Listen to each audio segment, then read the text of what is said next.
সময়ের সঙ্গে পাল্লা দিয়ে বাড়ছে স্লিপার বাস। সড়কে অবাধে চললেও এগুলোর নেই কোনো অনুমোদন। তাহলে সড়কে কিভাবে দাপিয়ে বেড়াচ্ছে বাসগুলো?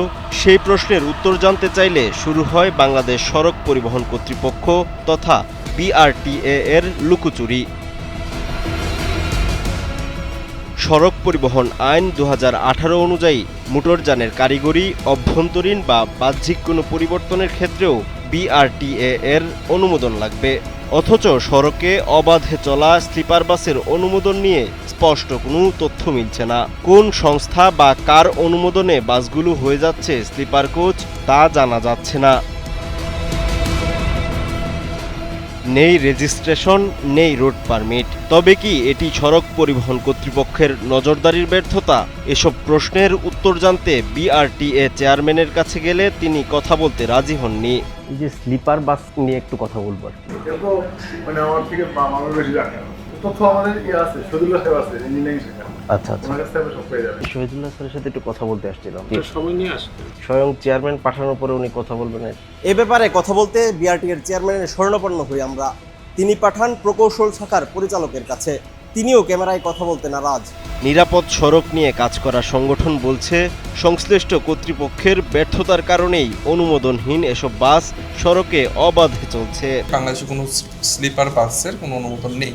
বেসিক্যালি এগুলোকে সাধারণ কোচ বাস যেগুলো আছে এগুলোর অনুমোদন নিয়ে এখানে অবৈধভাবে স্লিপার বাসগুলো তৈরি করা হচ্ছে। এগুলো অবশ্যই তাদের ব্যর্থতা, এবং বিআরটি এর মোস্টলি ব্যর্থতার জায়গা হচ্ছে যে স্লিপার কোচ কেন অনুমোদন ব্যতীত চলাচল করবে এই বিষয়টা। যে কোনো টাইমে বিআরটি চাইলে সিজ করতে পারে, তাকে ডাম্পিংয়ে পাঠাতে পারে। শুধু অনুমোদন নয়, পরিবর্তিত কাঠামোর কারণে যাত্রী নিরাপত্তা নিয়েও রয়েছে উদ্বেগ। দুর্ঘটনা কিংবা জরুরি পরিস্থিতিতে এসব বাসে থাকা যাত্রীরা কতটা দ্রুত বের হতে পারবেন তা নিয়েও প্রশ্ন তুলছেন যাত্রী অধিকার কর্মীরা।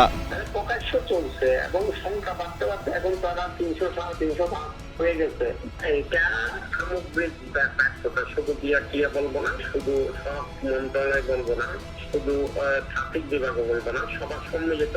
বিশেষজ্ঞরা বলছেন, নতুন ধরনের যানবাহন সড়কে নামানোর আগে শুধু বাণিজ্যিক সুবিধা নয়, এর নিরাপত্তা ও কারিগরি মানদণ্ড নিশ্চিত করাই নিয়ন্ত্রণ সংস্থার দায়িত্ব।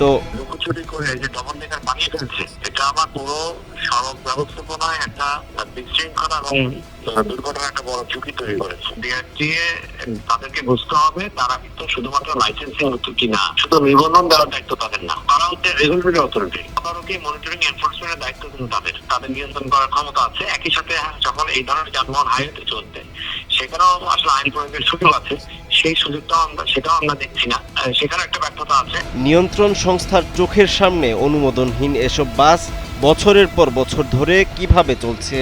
নিয়ন্ত্রণ সংস্থা বিআরটিএ এর কাছেই যদি এই প্রশ্নের স্পষ্ট উত্তর না মেলে, তাহলে এসব বাসের বৈধতা এবং যাত্রী নিরাপত্তা নিয়ে প্রশ্ন ওঠাই স্বাভাবিক। সৈয়দ আমিনুল ইসলাম, সময়ের আলো, ঢাকা।